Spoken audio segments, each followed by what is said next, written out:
Your favorite PGA and LPGA legends, pros and top instructors are right here every week on Next on the Tee. Join Chris as the greats of the game share their stories, insights and playing lessons. Now, back to Chris and more of the show. Now back with me on the French Lick Resort guest line is one of the top instructors anywhere on the planet, and that's Tim Cusick. Let me remind you a little bit about Tim's background. He has been a member of the PGA of America since 1989. He has been named one of the best teachers in the state of Texas by Golf Digest every year since 2011. And this year, he has been named one of their top 100 instructors in America. He's a three-time winner of the Teacher of the Year award by the Northern Texas PGA. He has also won the Northern Texas PGA's Horton Smith Award, which is given annually for outstanding and continuing contributions to professional golf education. Last year, he achieved Master Professional status after graduating from the PGA program. Tim has coached and helped more than 150 junior players secure a college golf scholarship. He has also coached players like Bruce Crampton, Brad Elder, Hollis Stacy, and Sandra Palmer. He formerly managed and taught at the Hank Haney Golf School and worked with Hank for 23 years. He is currently the Director of Instruction at the Four Seasons Resort and Club in Irving, Texas. He's written a great book titled The 4 Keys to Improve Your Game, which you can find out on Amazon.com. He can also be heard Sunday mornings on the Pro Shop Golf Show on 103.3 FM ESPN Radio in Dallas from 10 to 11 a.m. Eastern Time. And I'm honored he is back with me again tonight here on Next on the Tee. Hey, Tim, thanks for coming back on the show. Chris, thanks for having me again. Thanks for the great intro as well. You're absolutely welcome, my friend. So catch us up. It's been a little while since I got to have you on the show, and by the looks of things, things have been going pretty well for you. Catch us up. You know, it has been. I've had a good run here in Texas the last year or so, and achieved some milestones, certainly with becoming a master professional with the PGA, and then also with Golf Magazine making me one of their top 100 instructors in the United States. That was a lifelong accomplishment that I achieved earlier this year, and it's great to have those, but it's great to show up every day on the lesson tee and teach all different types of golfers. Yeah, and I don't want to gloss over either one of those two things because those are both major milestones in a career. So talk about master professional status. Talk about what it takes to go from being a PGA professional to a master professional. So you have to have a certain number of years under your belt as a PGA professional, 8 or 10 years, I believe. I'm sorry if I'm not exact, but after that, you have to specialize moving into the certification process, whether it is in golf instruction or whether it is in golf operations. I chose golf instruction, obviously, after my long teaching career that I've had, and I achieved to be a certified golf professional with the PGA in 2017. And I thought, okay, I've done what I've wanted to do. I've become certified as a PGA professional. And then I thought, you know what? There's one more level. It's to be a master professional. And I thought, if I got to certification, why not try and be a master professional? I mean, it's the pinnacle of the PGA in terms of your expertise. And so that took about 4 or 5 months. I was able to use my book that you talked about, The 4 Keys to Improve Your Game, to use as my thesis. It's almost like getting your master's in school. And I had to go down to Port St. Lucie and present a PowerPoint and give a golf lesson and go through about a 45-minute question and answer, as well as a number of other things. And thankfully, I was able to convince them that I should be a master professional. So from there, we get the top 100 instructors in America by Golf Digest. What was that like? And is that sort of one of the things you get a call one day and say, "Congratulations, Tim, you're in our top 100"? How did you learn about it? Every 2 years, Golf Magazine sends out a questionnaire in terms of applying for the top 100 teachers in America. And I filled out that application, I'm going to say probably for the last 10 to 12 years or so, 5 or 6 times. And you fill it out. It's quite lengthy. And you first have to be nominated by a current top 100 golf instructor. And so I was nominated. I've been nominated the last 10 years or so. I fill out the application, and it's in the summertime, and then you really don't think too much about it. And they have a board or a panel that meets late in the fall or early winter and goes over all the applications. And I got a call from a good buddy of mine, Mike Adams, who is in the Hall of Fame actually for teaching professionals. And he called me in December and said, Tim, he said, what are you doing? And I was watching the Cowboys. I remember I was watching the Cowboys Indianapolis Colts game, and it was halftime. And he said, well, I don't want to take you away from the game too long, but I hope you're sitting down because you are now a top 100 golf instructor in the United States. And, you know, it kind of caught me off guard because you always think that you might get that award, but it hasn't come. And so you don't hang your hat on it when you fill out the application. But when he called and delivered the news, that's a career milestone for me. What was it like? So after you hang up the phone, how do you celebrate? Well, I was over at a kind of a Cowboys watching party with some of my wife's clients, and there was probably, I don't know, 20 to 30 people there. Ryan Palmer was one, and the only thing Mike said is he said you can't say anything to anybody because it's not announced yet. But I just wanted to let you know. I just want to let you know I walked out of the room, and so I grabbed my wife and pulled her off to the side and told her, and she gave me a big hug. And unfortunately, the Cowboys lost, but it was a very good day for me in December. Good for you. Tim, I want to go back to your book. Again, it's titled The 4 Keys to Improve Your Game, because it's not a book to tell us how to make the perfect swing. It's, in my opinion, at least, correct me if I'm wrong, but it seems to be more about the swing flaws that you see that cause the ball to, go places that we didn't intend for it to fly to. So talk about that and talk about some of the flaws that you address in the book. Chris, there's a couple milestones that all golfers achieve, no matter at what level you are in playing the game of golf. And the first one, obviously, is making contact with a ball. And everyone has to go through that. And then you've got to get it up in the air. And once you've got it up in the air consistently, then really there's 4 things that to me you focus on as you're practicing, as you're playing. And those 4 things are the trajectory of the shot. Is the ball flying as high as you think it should? Is it flying too high? Is it flying too low? The curvature of the shot, curving too much right or too much left.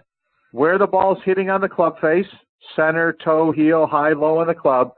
And then probably the most important thing is what are you doing at impact? When the ball's on the ground, are you making contact with the ball on the ground at the same time? Are you hitting the ground behind it? Are you having trouble getting down to the ground? Are you getting down to the ground too much? Are you hitting the ball then being in front of it, hitting the ground in front of the ball? And so those are things that really stand out to me. And I watch those as I teach and as I watch people hit golf balls.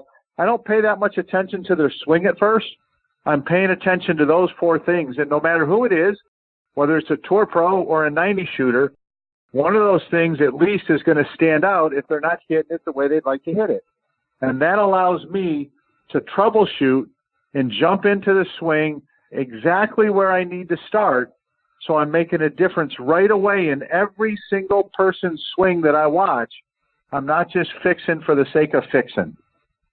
And that's a great point, Tim, because we hear an awful lot now about, swing your swing, particularly when you look at, players like, Ho-Sung Choi or Matthew Wolff now out on the tour, or of course, Jim Furyk right. Over the years. All have very unique swings. So all things that that we do in the backswing don't seem to matter as long as we can square the club face at impact. So what are you doing when you see somebody that's got a very unique swing? What are you looking at? Are you looking at going, oh my goodness, or are you just concerned about how that person is squaring the club face when it makes contact? Well, it's interesting you asked me that, because that was really part of the genesis of my book. I was teaching at the Four Seasons about 10 years ago, and this guy came to me for a lesson, and he had a really, really unique swing. I mean, he made Matthew Wolff look like Ben Hogan. And so when I started watching this guy, I heightened my awareness, not so much about the uniqueness of his swing, but really what stood out to me. What am I trying to fix? What what flight, what impact am I trying to improve with him, and not get hung up about the uniqueness of his golf swing. And so it just, when I have somebody like that, it just heightens my awareness even more as to how important it is to focus on those four keys first and foremost, and not so much about just are they turning correctly or is the club swinging up and down the plane right. You know, those are all important, but I've got to start with first things first, because you and I both know that you can only focus on so many things at once when you're swinging, and that list is very, very small. And so you've got to make sure that whatever swing keys you're giving somebody, they get the most bang for their buck. They make a difference. I mean, that's something that I pride myself in, is when I teach, I make corrections, and I get better flight and better impact very, very quickly in my lessons. That's because I'm able to start in the proper place every time. Tim, switching gears just a little bit, and for those of us, who are weekend hackers and we're lamenting, why we never seem to get any better, and maybe we came into this golf season saying, look, my goal this year is I want to break whatever it is, 80, 90, or 100. Are there things unique to players kind of in those categories, of those three, kind of 80, 90 to 100? Are there different things that you would want to focus on? If I came to you and said, hey, Tim, I'm a 26 handicap. I want to break 100. Is it different for what you're going to work on with me than if I came to you and said, hey, look, I'm trying to break 90 or I'm trying to break 80? Yeah, I think so, Chris. I think, okay, first, if you start with someone that's challenged to break 100, okay, they have a lot of room to improve, obviously, and they probably have room to improve in every area of the game, whether it's management or ball striking or putting or chipping or whatever it is. And so I would look in each of those areas with them and just give them some keys. So, for instance, in management of the game, I would just try and impress upon them that, you know what, if you can just tee off on the side of trouble and aim away from trouble, or tee off on the opposite side of wind and hit back into the wind so that you can use the entire fairway, at least off the tee 18 times around, you got a chance to get the ball in play a little bit better. And then I would ask them to just focus on trying to be better at making solid contact, at getting the golf ball up in the air and making solid contact. Work towards that. Even if that means just making practice swings and setting 3 tees down, and give yourself a little bit of room and hit that tee in the middle and miss the tee on the outside and the inside to help them with their hand-eye coordination and to help them find the golf ball more. And then if you look at the guy the guy or gal that struggles to break 90, I would say, you know what? We've got to figure out how you can be better with your short game, because you're still 3-putting and you're 2-chipping too many times. So if you can improve your lag putting skills, just simply practice to the edge of the green. Start at 20 feet. Hit a putt to the edge of the green. Go to 25 feet. Go to 30 feet. And work on trying to gauge distance better with your putting. And then I always say, if you draw a circle around the green from 40 yards out, if your lie is not obstructed, or you don't have to go over something that you can't, or around something, you want the next shot to be on the green with a putter in hand. I don't care if it's from 50 feet, 30 feet, or 10 feet, because I haven't seen an amateur golfer yet that's better with their wedge than they are with their putter. So I want their putter in their hand as many times as I can to help them shoot a lower score. And then you get the guy or the lady that needs to try and break 80. And when you're trying to break 80, you're now looking for probably a quarter of a shot here, a half a shot here. You've already been able to hit the golf ball pretty decent. But maybe you have to start looking at saying, okay, if the pin's in the front of the green and that yardage is 140, then I'm going to play to 145, which is just past the pin, and that gives me a little bit of room for error. And trying to look at things like that allow you to hit just a few more greens around to give yourself a chance to break 80. And Tim, that's a great point. And I'm a guy, I'm consistent, 80 to 85. And I'm that guy that can't seem to get over that 80 hump. And you're right. When I'm trying to, I'm concentrating hard. I'm trying to do all the things right that I'm supposed to do. But then there's that one last piece that you just mentioned that I can't get over. And, boy, it sure would be helpful, right, to, from a mental side to understand that I'm not going to strike the ball perfectly every time. And I think that's my problem. I expected, that 140 shot, which to me is a 9-iron, that I'm going to hit that 140 yards every time. And I don't. That's just the pure and simple thing is I don't. And I can't get that out of my head. And if I would take maybe a 3/4 8-iron and try to hit it a little further and then give myself that opportunity to, if I thin it a little bit or if I hit it just a little bit fat, that I still give myself the opportunity to putt and make, 2 putts for par, probably gets me to where I'm trying to go. You know what, Chris? I had a female college player that I was on the golf course with 2 days ago, and we had this exact example. It was the 18th hole at the TPC course where they used to play the Byron Nelson, and the pin was up front, and you've got a bunker that sits front right, and you've got some water that sits to the left of the green. And I said to her, I said, okay, well, she shot it with her Bushnell, and I said, what's the yardage? And she said 140. And I said, okay, I want you to play this shot 145. And she kind of looked at me, and I said, yeah, hit it 145.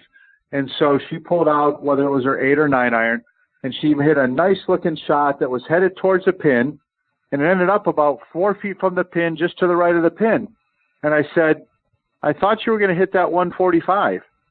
And she said, well, I missed it just a little bit. And I said, exactly. That's exactly why you were trying to play that 145. Because if you hit it 145, you have a 15-foot putt, and that's great. But if you miss it, now you got a 4-foot putt, and that's even better. Yeah, that's great advice, and certainly something I'm going to make sure that I try to get through my head. Tim, it's Tuesday, and for you, that typically means it's Golf Tip Tuesday, which is a series of videos that you put out there on your Twitter page, and people can find at Tim Cusick Golf. I want to tap into a few of those for our listeners, starting with one of the basic, fundamentals, which is stance. Should we be taking the same stance for every club, or should we, should the distance and how far our feet are apart, should that change as we're going up and down the bag with the different clubs? Does it get wider and more narrow, or is it the same every time?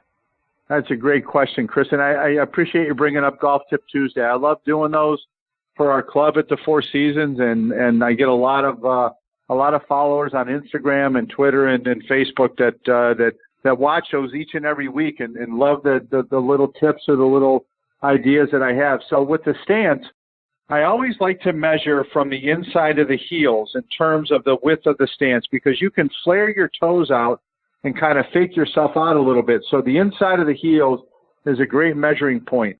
And then I always say with your short irons, you want the inside of your heels to kind of be in line with your armpits. You want the stance narrower, and the reason being is that the narrower stance takes the center of your body and it puts it more on top of the ball, which allows you naturally to hit more down and stay on top of the ball with the shorter irons. I take a half a step out with my middle irons inside the heels to about the middle of the shoulders for the middle irons, and then I'll take another half a step out with both feet to where the inside of my heels are outside my shoulders for any club that has a head cover, or if you've got a long iron in your bag. And so as you widen your stance, it takes the center of your body and it moves the center of your body a little bit more behind the ball. And as you have less loft on the club face, it allows you to hit more of the back of the ball so you can launch it correctly. Tim, one more before I let you go, one more playing lesson before I let you go. And I want to talk about fairway bunkers, because I think that's a shot most of us struggle with, whether it's we're thinning it and we may not get it out of the bunker at all because we've hit it low and it hits the face of the bunker and stays in, or we're sculling it and it's going way up, across the green or way over the green, that sort of thing. So when we're in a fairway bunker, and just for example purposes, let's say I'm 150 yards out, I'm in a fairway bunker, how should I be playing that shot?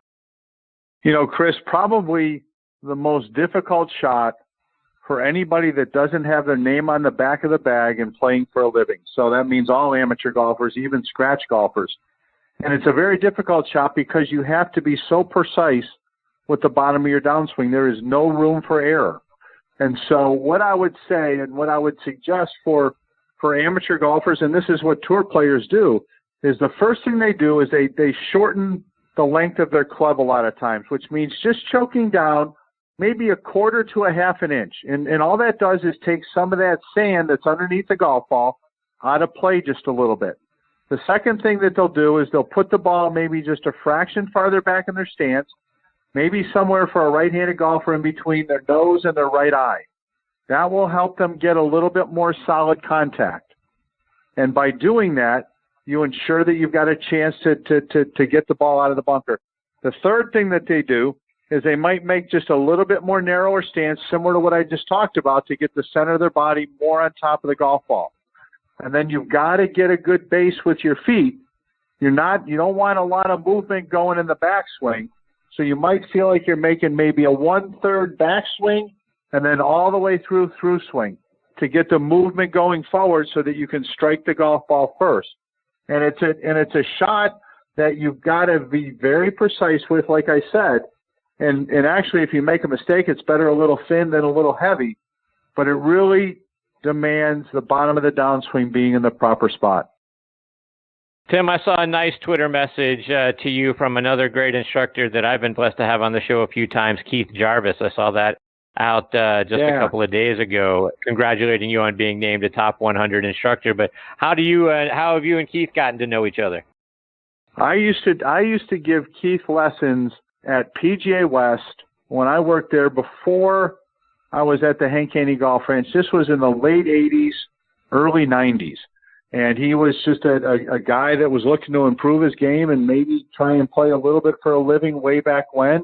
And he followed me to Dallas a couple times, and I helped him then. And I know now he's into the game, and he's a very good instructor. And every once in a while we touch base and exchange messages on social media. I haven't seen him in a while, but I'm happy to see that he's having some success in the golf world in terms of teaching the game of golf. That's awesome. Tim, before I let you go, talk about the Four Seasons Resort that you're at and the facilities that you have out there in Irving, Texas.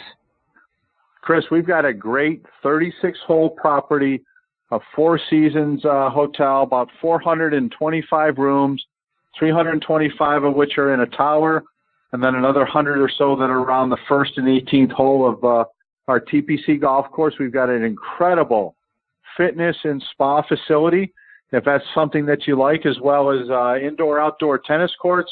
And we're actually going through right now a bunker renovation from all the rains that we had last fall. We've got 136 bunkers on both golf courses and practice facilities, and we are replacing it with absolutely pure white sand that you might see at Augusta National or other very high-end facilities. And we probably have about 6 holes done on each course right now. That job will be complete sometime in August. And I'll tell you what, I got in one of those bunkers the other day, 2 days after they finished it, and it felt like it had been there for 10 years, and I thought I was playing a bunker shot out of Augusta National. Wow, that's awesome. Tim, remind our listeners how they can stay up to date with all the great things you're doing and follow you, whether it's online or it's on social media. On Instagram, on Facebook, and on Twitter at Tim Cusick Golf. And as you said, we've got a radio show every Sunday on ESPN Dallas. If you download the ESPN Dallas app, or just download 103.3 FM, ESPN in Dallas, and we're from 9 to 10 Central. And myself and Courtney Cannell, a fellow golf professional in Dallas, and Brady Tinker, who is a sports cast personality in Dallas. We do a great job from 9 to 10 Central every single Sunday, similar to you. And I'll tell you what, Chris, I love seeing your tweets and how nice you are to all the golf instructors in the United States. And I'll tell you what, you're one of the best in the craft. That's for sure, my friend. Oh, I appreciate you saying that. It means a great deal to me, Tim. Thank you. Well, Tim, it's always a privilege having you as part of the show. I can't thank you enough for taking time out of your night to come back and join me. I hope you'll do it again real soon, my friend. It's always Absolutely. A privilege. Anytime, Chris. Thanks so much. Have a great night. You do the same, Tim. All the best to you and your family. Thank you. That is the great Tim Cusick, Cusick, Cusick. He's like I say, he's one of the most decorated instructors anywhere on the planet. And even in the intro that I did for him, didn't even name all of the great awards that Tim has won. So can't thank him enough for his time, and he's fantastic. Again, when you think about needing an instructor somewhere in that area, please go see him down at the Four Seasons, and be sure to check him out, like you said, on 103.3 FM ESPN Radio. Down there in Dallas, 10 to 11 Eastern, 9 to 10 Central Time. And then check out his great Twitter page, @Tim Cusick Golf, and you can see some of those great instructions that he gives out every Tuesday, those Tuesday tips. So looking forward to having Tim back on the show again real soon.